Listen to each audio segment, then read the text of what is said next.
Family, the greatest battlefield you and I will ever face is not out there in the world, it's right here in the mind. Because if the enemy can shape your thinking, he can shape your living. But when God steps in and rewrites your thoughts, everything changes. Too many believers love God with their hearts, but still think like prisoners. We worship on Sunday, but worry on Monday. We quote scripture, yet make decisions based on fear, bitterness, or past pain. Why? Because salvation changes your destination, but transformation changes your mindset. God never intended for you to live with a redeemed soul and a defeated mind. Scripture tells us that we are transformed by the renewing of our minds, not by willpower, not by positive thinking, but by divine truth replacing human distortion. When God rewrites your thoughts, he doesn't just improve your behavior, he redefines your perspective. What once looked like failure now looks like preparation. What once felt like rejection becomes redirection. What once trapped you in fear becomes a platform for faith. But let me be clear, God will not renew a mind that refuses his word. If your thoughts are shaped more by culture than by scripture, more by feelings than by faith, then you'll keep living beneath the level God designed for you. The moment you allow God to rewrite your thoughts, you stop asking, what do I feel? And start asking, what does God say?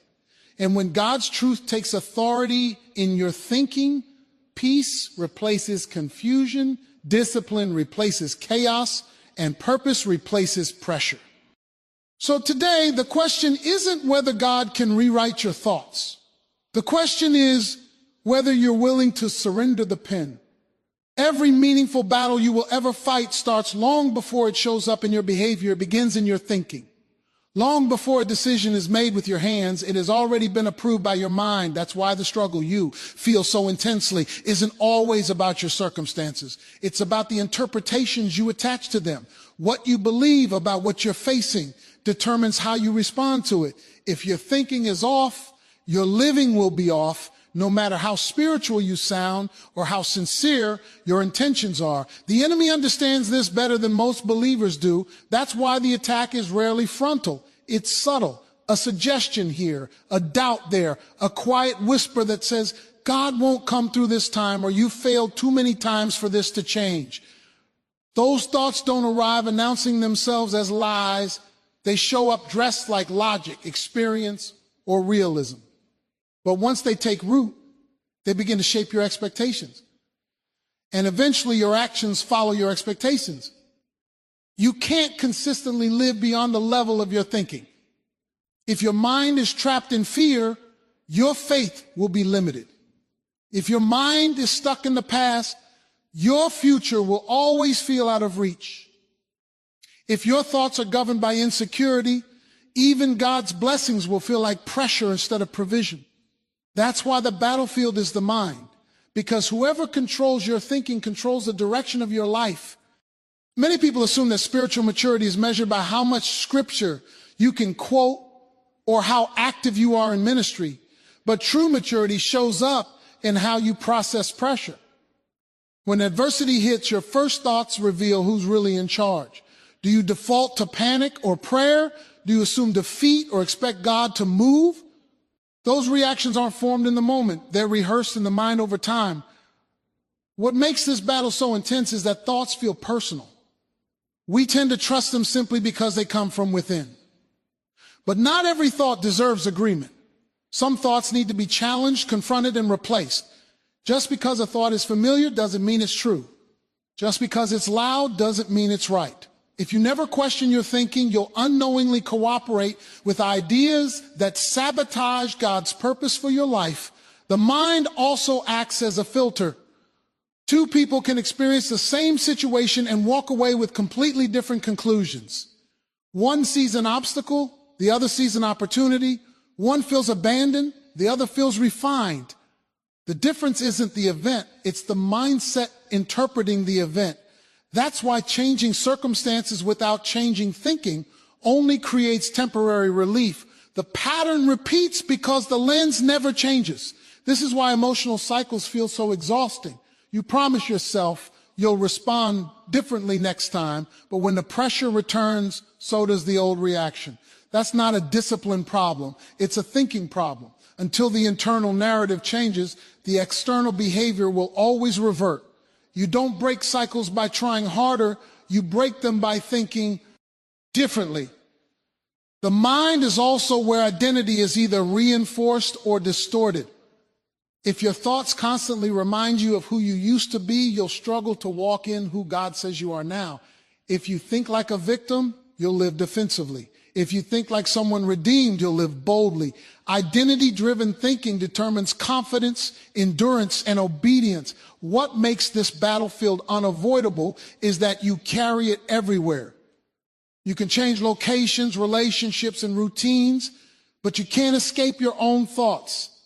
That's why running from problems rarely brings peace. The conflict simply relocates because the source was never external. Until the mind is addressed, rest remains temporary. Winning this battle doesn't start with changing what you do. It starts with paying attention to what you allow to live rent-free in your head. The thoughts you entertain eventually become the beliefs you adopt, and the beliefs you adopt become the life you experience. That's why guarding the mind isn't optional. It's essential for spiritual growth, emotional health, and purposeful living. If the battle is happening in your mind, then victory must begin there too. Many people celebrate salvation but grow frustrated with their daily lives because they assume that being saved automatically changes the way they think. It doesn't. Salvation secures your eternal future, but it does not instantly retrain your mental patterns. A person can belong to God and still reason, react, and respond like someone who doesn't fully trust Him. That disconnect is where confusion, inconsistency, and spiritual stagnation begin. There's a difference between being rescued and being renewed. Rescue pulls you out of danger. Renewal reshapes how you function afterward. Salvation removes the penalty of sin. But transformation addresses the power of old habits, old mindsets, and old ways of interpreting life.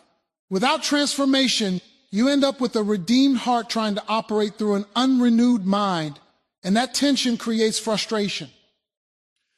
This explains why some believers love God deeply yet struggle with anxiety, anger, or insecurity. Their faith is real, but their thinking is still influenced by fear, culture, or past experiences more than by truth. They believe God can save them, but they're not fully convinced He can change their patterns. So they pray for relief while still thinking in ways that recreate the very pressure they want God to remove. Spiritual growth is not automatic, it is intentional. Salvation is a gift you receive, but transformation is a process you participate in. You don't drift into a renewed mind. It requires awareness, humility, and consistency. If you never examine how you think, you'll assume that every reaction is justified and every emotional response is reasonable, even when it contradicts what you say you believe. This gap between salvation and transformation often shows up in how people handle stress. They know God is sovereign, yet they still feel the need to control everything. They know God forgives, yet they hold on to shame.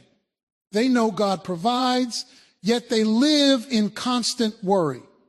These contradictions aren't a lack of faith. They're evidence of an unrenewed mind trying to coexist with spiritual truth. Many believers confuse activity with maturity. Serving, singing, and studying are valuable, but none of them guarantee transformed thinking. You can be busy in spiritual environments and still carry mental patterns shaped by trauma, pride, or self-reliance. Without intentional renewal, religious routines become a cover for unresolved thinking issues. What makes this especially challenging is that old mindsets feel normal. They've been rehearsed for years, sometimes decades. The brain defaults to what is familiar, even when it's unhealthy. That's why transformation often feels uncomfortable. It requires releasing ways of thinking that once felt safe. Fear may feel familiar. Control may feel responsible. Self-criticism may feel like humility, but familiarity does not equal truth. A renewed mind learns to pause and ask better questions. Instead of asking, why is this happening to me? It asks, what is God developing in me? Instead of saying, I can't change, it asks, what does God say about this situation? That shift doesn't happen overnight, but it marks the difference between spiritual frustration and spiritual growth. Without transformation, salvation can be reduced to a future promise instead of a present power. People know where they're going, but they don't experience the freedom available now. They settle for surviving instead of thriving, enduring instead of growing, believing instead of becoming. That's not because God withheld anything, but because the mind was never renewed to receive what was already given. The purpose of transformation is alignment. It brings thoughts, beliefs, and reactions into agreement with spiritual truth. When the mind is renewed, obedience becomes less forced, peace becomes more consistent, and faith becomes more practical. Life doesn't suddenly become easy, but it becomes clearer. Salvation changes your position with God. Transformation changes your experience with God. One secures your relationship, the other shapes your daily walk. Without both, spiritual life feels incomplete, real but restricted. The fullness of faith is not just knowing God has saved you, but learning to think like someone who truly believes it. Real change does not come from good intentions, emotional moments, or positive affirmations. Those things may inspire you temporarily, but they lack the authority to transform your thinking at the root. Lasting renewal requires a standard outside of your feelings, your past, and your personal opinions. That standard is truth, and truth must be introduced consistently if it is going to replace what has shaped your thinking for years. Every mind is being trained by something. If it isn't being shaped by truth, it is shaped by experience, culture, trauma, or fear. The mind does not remain neutral. It absorbs, filters, and forms conclusions based on whatever it is exposed to the most. That's why occasional exposure to truth cannot compete with constant exposure to distortion. Renewal is not about information. It's about saturation. Words have power because they frame reality. The messages you rehearse internally determine how you interpret what happens externally. If your inner dialogue is dominated by doubt, condemnation, or negativity, those patterns will override momentary encouragement. Truth has to be internalized before it can be activated. Until it becomes the dominant voice in your thinking, it will always feel optional instead of authoritative. The challenge is that truth often confronts before it comforts. It exposes faulty reasoning, challenges assumptions, and disrupts familiar thought patterns. That discomfort causes many people to resist it.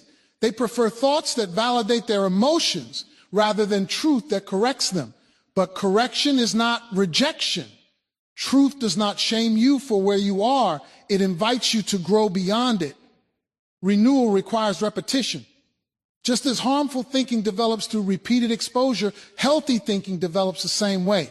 One moment of clarity cannot undo years of internal narratives. Truth must be revisited, spoken, and reflected on regularly. The mind learns through rehearsal. What you repeatedly agree with eventually feels natural, even if it once felt foreign. This is why selective engagement with truth leads to selective transformation. If truth is only consulted in crisis, it will be treated like emergency equipment rather than daily nourishment. Consistent renewal happens when truth is not just read but meditated on, not just heard but applied. Information without implementation produces familiarity, not change. Another challenge is that truth must be trusted before it can transform. If you only believe truth when it aligns with your preferences, it becomes a suggestion instead of a foundation. Renewal happens when truth has the final word, even when it contradicts your emotions or challenges your comfort. Authority matters. What you treat as ultimate will shape how you think and live. The mind resists replacement because old patterns feel efficient. They are quick, automatic, and familiar. Truth often requires slowing down, evaluating, and choosing differently. That process can feel exhausting at first, but over time, truth creates new pathways, making healthy responses more natural and destructive ones less automatic. Truth also provides clarity in moments of confusion. When emotions are loud and circumstances are unclear, truth anchors the mind. It doesn't remove complexity, but it provides stability. Instead of reacting impulsively, a truth-trained mind responds intentionally. Instead of assuming the worst, it waits, evaluates, and trusts. Without truth, thinking becomes reactive. Decisions are driven by mood, pressure, or comparison. With truth, thinking becomes anchored. Choices are made based on conviction rather than convenience. That shift does not eliminate struggle, but it changes the source of strength. Renewal is not about memorizing statements, it's about allowing truth to reshape perspective. It teaches the mind to interpret loss differently, to process delay with patience, and to view discipline as development rather than punishment. Over time, truth doesn't just inform your thoughts, it reforms them. The more truth occupies your mind, the less room distortion has to operate. Lies lose influence when they are exposed and replaced. Peace grows where clarity takes root. Confidence increases when thinking aligns with truth rather than fear. When truth becomes the primary influence in your thinking, renewal is no longer an effort, it becomes a lifestyle. Perspective determines interpretation, and interpretation determines response. Two people can stand in the same situation and walk away with completely different conclusions, not because the circumstances changed, but because the way they viewed them did. When thinking is renewed, the lens through which life is seen begins to shift. The situation may remain difficult, but its meaning changes, and that change affects everything. Before renewal, challenges often feel personal. Delay feels like denial. Correction feels like rejection. Opposition feels like failure. An unrenewed mind assumes that difficulty means something has gone wrong, either with God or with oneself. That assumption creates discouragement, impatience, and self-doubt. But renewed thinking introduces a different interpretation. Difficulty may be purposeful, shaping character rather than signaling defeat. Renewed perspective doesn't minimize pain, it reframes it. It allows you to acknowledge the weight of a moment without letting it define your worth or determine your future. Instead of asking why adversity exists, renewed thinking asks what can be produced through it. That question moves the focus from survival to development. One of the most noticeable changes in renewed thinking is how the past is viewed. Instead of being a constant source of regret or shame, it becomes a place of instruction. Lessons replace labels. Growth replaces guilt. The past no longer has authority to dictate identity because perspective has shifted from what happened to what was learned. This doesn't erase memory, but it removes its control. The same shift applies to failure. Without renewal, failure feels final. It becomes evidence of inadequacy or confirmation of fear. With renewed thinking, failure becomes feedback. It reveals areas for growth rather than reasons to quit. That shift in perspective fuels resilience instead of resignation. Renewed perspective also changes how success is defined. Instead of measuring life solely by visible results or external approval, success is measured by faithfulness, obedience, and alignment. Progress is no longer dependent on applause. This protects the mind from comparison and the emotional instability that comes with it. Another shift occurs in how people are perceived. Without renewal, interactions are filtered through suspicion, offense, or self-protection. Words are easily misinterpreted and motives are assumed. Renewed thinking introduces patience and grace. It creates space to respond thoughtfully instead of react emotionally. Relationships become less draining because perspective is no longer dominated by fear or insecurity. Renewed perspective also alters expectations. Instead of expecting life to be easy, renewed thinking expects growth. Instead of demanding immediate results, it allows room for process. That shift reduces frustration and increases endurance. Patience becomes possible because the mind understands that development often takes time. This change in perspective affects emotional stability. When thinking is unrenewed, Emotions rise and fall with circumstances. When thinking is renewed, emotions are acknowledged, but not allowed to lead. Perspective provides grounding. It prevents momentary feelings from dictating long-term decisions. Renewed thinking also brings clarity during uncertainty. When outcomes are unclear, an unrenewed mind fills the gap with fear and speculation. A renewed mind resists the urge to assume the worst. It remains open, teachable, and hopeful, even without complete information. That doesn't eliminate questions, but it prevents panic from becoming the dominant response. Perspective also influences courage. When challenges are seen as threats, fear increases. When they are seen as opportunities for growth, courage rises. Renewed thinking doesn't guarantee confidence, but it supports forward movement despite uncertainty. It shifts focus from what could be lost to what could be gained. As perspective changes, gratitude becomes more natural. Attention shifts from what is lacking to what is developing. Even in difficulty, there is awareness of progress, strength, and growth. Gratitude doesn't ignore hardship. It coexists with it, anchored in perspective rather than circumstance. A renewed mind doesn't promise an easy life, but it offers a clearer one. When perspective changes, interpretation follows and responses align accordingly. The same life is lived, but it is experienced differently because thinking has been transformed.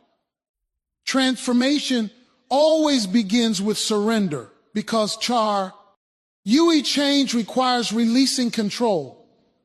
As long as a person insists on managing life through their own understanding, thinking remains limited to personal experience, preferences, and assumptions. Surrender is not weakness. It is recognition that there is a higher authority capable of producing better outcomes than self-reliance ever could. Many people want change results without change ownership. They ask for peace, but refuse to let go of anxious patterns. They ask for direction, but resist guidance that disrupts comfort. This tension reveals the core issue. Surrender is selective. Control is handed over in theory, but retained in practice. As long as thinking remains self-governed, transformation remains partial. Surrender begins in the mind before it shows up in behavior. It starts with admitting that some thoughts are not aligned with truth and no longer serve growth. That admission requires humility. It challenges the belief that familiarity equals correctness. Letting go of familiar thinking can feel like losing security, even when those patterns have caused harm. But transformation cannot occur without release. Control often disguises itself as responsibility. People justify overthinking, worrying, and micromanaging as being careful or prepared. But beneath that behavior is often fear. Fear of uncertainty, fear of disappointment, fear of vulnerability. Surrender confronts that fear by choosing trust over control. It doesn't deny responsibility, it reassigns authority. One of the hardest aspects of surrender is allowing thoughts to be corrected. Correction feels personal because thoughts are deeply tied to identity. When beliefs are challenged, it can feel like the self is being challenged. But surrender reframes correction as development rather than criticism. It opens the door to growth without shame. Surrender also requires consistency. It is not a one-time decision, but a repeated posture. Each day presents opportunities to reclaim control or release it again. Thoughts naturally drift back to old patterns, especially under pressure. Renewal requires ongoing submission, choosing again and again to align thinking with truth rather than impulse. Another barrier to surrender is the desire for immediate understanding. Many people want clarity before obedience. They want explanations before trust. But surrender often requires action before full comprehension. It means choosing alignment even when outcomes are uncertain. That choice strengthens faith and weakens dependence on self. Surrender does not eliminate struggle. It changes how struggle is handled. Instead of fighting to maintain control, energy is redirected toward obedience and trust. This reduces internal conflict. The mind becomes less crowded with what-if scenarios and more focused on what is required now. There is also freedom in surrender.